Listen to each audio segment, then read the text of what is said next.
Hello, a very good afternoon to all the inter students out there. So today, as we are beginning with the month of the April, and you have your exams in May, so I would like to discuss the RTP of the January 26 for the few chapters, right, which covers a very good weightage in your exams.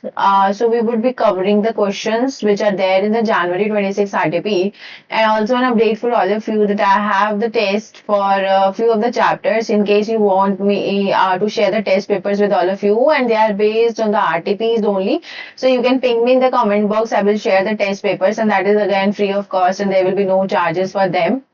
So just for the sake of the practice, you can prepare and your audit exam, and you can attempt those test papers easily, right?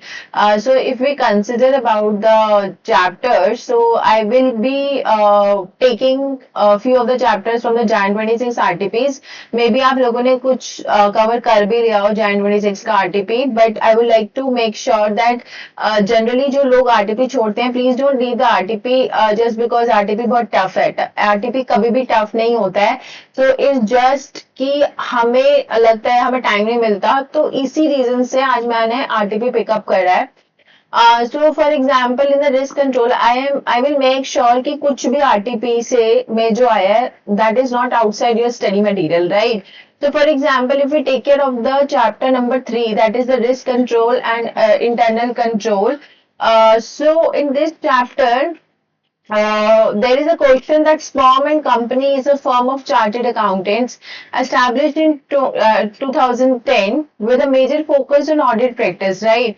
So in the financial year 24-25, they have 4 partners and 5 article assistants handling the internal and the start audit assignments. Partners and assistants meet monthly to discuss the various aspects of practical as well as the academic issues. While discussing about various aspects of audit risk of material misstatement, so partner S asked one of the article assistant to explain the concept of the misstatements with the help of at least 5 examples. So this is अगर आप इस question को पढ़ोगे ना, तो जो इसकी requirement है, first of all try to understand the requirement of the question कि what is the requirement of the question.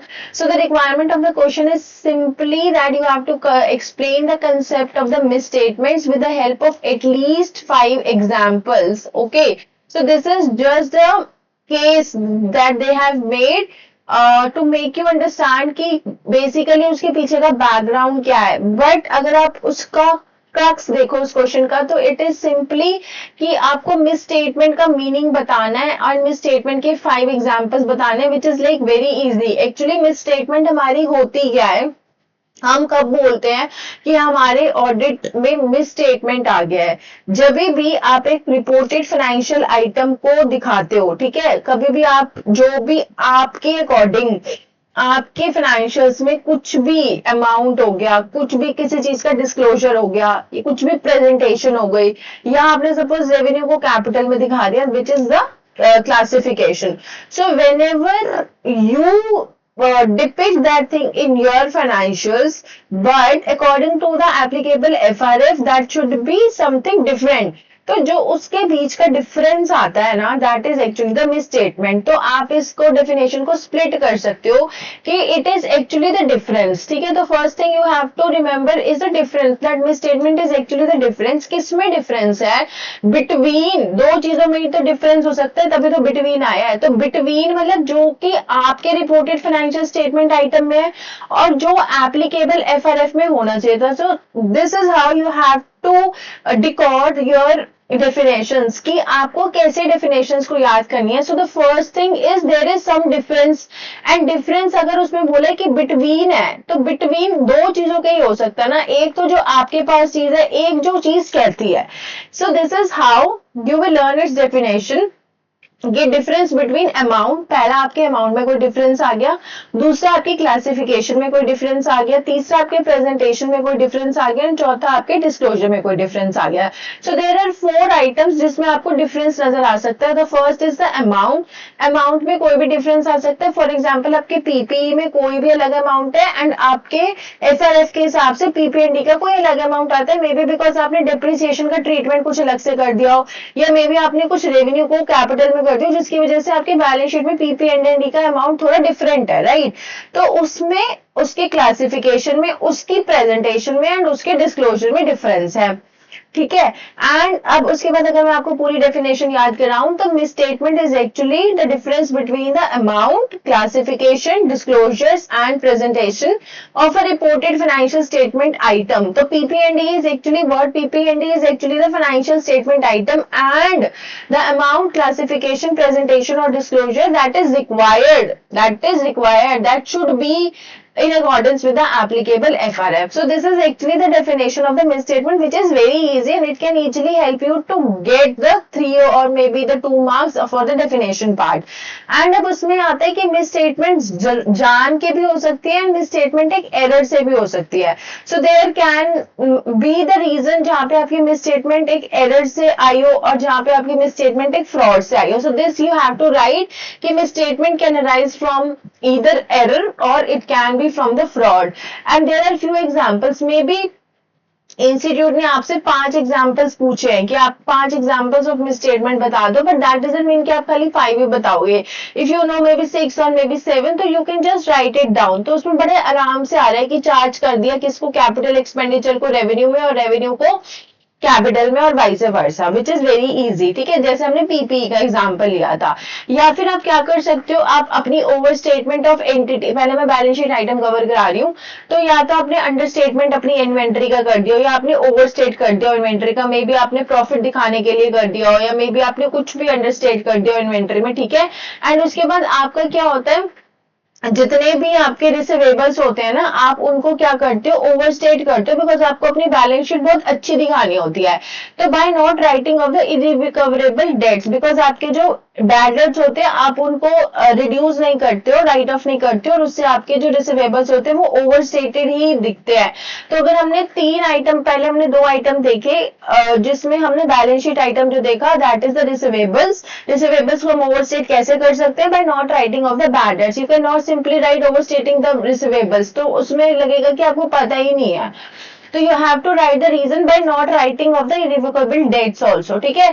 फिर आपने देखना है ओवरस्टेटिंग और अंडरस्टेटिंग ऑफ द इन्वेंट्रीज. तो ये आपके 2 बैलेंस शीट हो गए. अब रेवेन्यू वाला जो चीज हमने पढ़ा था, मतलब जो हमने P&L वाला जो चीज पढ़ा था, that is charging an item of the capital expenditure to revenue और द वाइस वर्सा, ठीक है. So this is both, like this is P&L को बैलेंस शीट में, बैलेंस शीट को P&L में, और आपने कोई भी फेक एक्सपेंसेस बुक कर दिए for in the profit and loss account. आपने कोई भी स्टाफ के एक्सपेंसेस, आपने कोई भी प्रमोशनल एक्सपेंसेस जो है वो बुक कर दिए, किसमें बुक कर दिए, P&L में.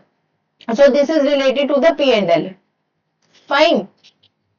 अब जो हमारे पास चीज आती है वो आती है अकाउंटिंग पॉलिसीज और डिस्क्लोजर से रिलेटेड. तो अगर आपका कोई भी डिस्क्लोजर है फाइनेंशियल स्टेटमेंट आइटम का जो कि उसमें होना चाहिए था रिपोर्टेड में, लेकिन आपके एफआरएफ कुछ और कहते हैं वो, या फिर आपने अप्रोप्रिएट अकाउंटिंग पॉलिसीज ही नहीं चूज करी है, तो आप समझ रहे हो कि क्लासिफिकेशन का भी हमने एक एग्जाम्पल पढ़ लिया, प्रेजेंटेशन और डिस्क्लोजर का भी हमने एक एग्जांपल पढ़ लिया, बाकी हमने बैलेंस शीट के एग्जांपल कर लिया. तो these are the examples for the misstatement कि मिसस्टेटमेंट कैसे होती है और क्यों होती है.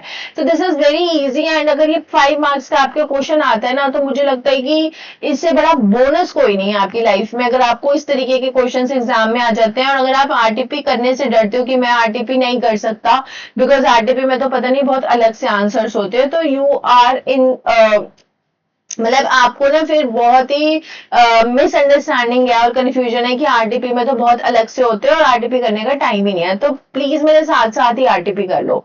So next is audit evidence, and this is for both the students who have covered these chapters or who have not yet revised these chapters. तो मैं साथ साथ करा रही हूँ तो समझ भी लो.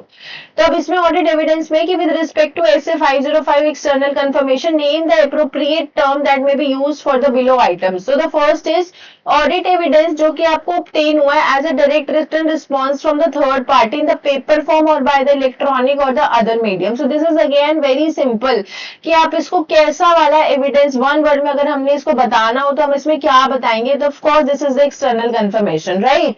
सो एक्सटर्नल कंफर्मेशन हमारे पास क्या होती है कि कोई भी हमारे पास डायरेक्ट रिटर्न रिस्पॉन्स आ रहा है किसी भी डेटर से, किसी भी पार्टी से, या वो पेपर फॉर्म में आ रहा है या वो इलेक्ट्रॉनिक फॉर्म में आ रहा है, तो this is the definition of actually the external confirmation, कि अगर आप उसको वन वर्ड में अगर उसने बोला कि आप उसको डिफाइन करो, सो this is what, this is the external confirmation. ठीक है, अब उसके बाद एक्सटर्नल कंफर्मेशन भी टू टाइप्स की होती है, एक होती है पॉजिटिव और एक होती है negative.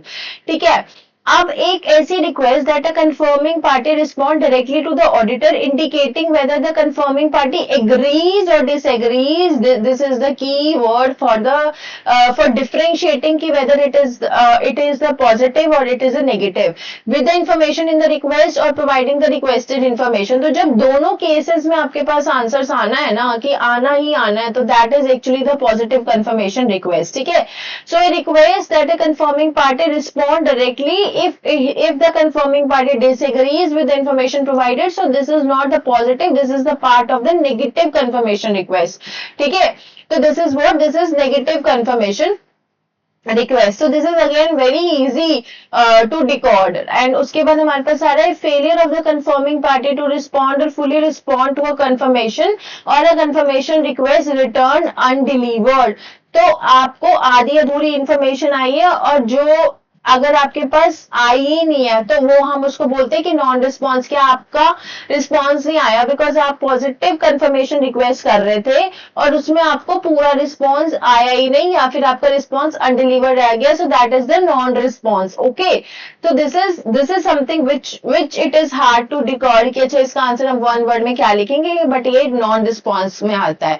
A response that indicates a difference between the information requested to be confirmed और contain and the information provided. So this is the case of the exception, कि जहां पे आपका जो इंफॉर्मेशन था जो आपने रिक्वेस्ट करा और जो इंफॉर्मेशन आया वो अलग आया, सो that is the part of the exception. Okay, so these are the two chapters which we have covered, and in the evening only, like after 1 hour or 2 hour, I will cover the another chapter again, which is the audit strategy and the planning, and one more chapter like audit documentation maybe. So this is how we will cover the entire RTP today only, okay, for the subjective part. So thank you so much everyone. Please let me know in case you find any difficulty, or yes, if you want that test papers, so I have the test papers ready. If you want to attempt, you can easily attempt those test papers and then let me know. And those test papers are properly prepared from the RTP and your study mat only. There is nothing जो कि उस test papers में बाहर से हो. So all the very best to all the students. Thank you so much everyone.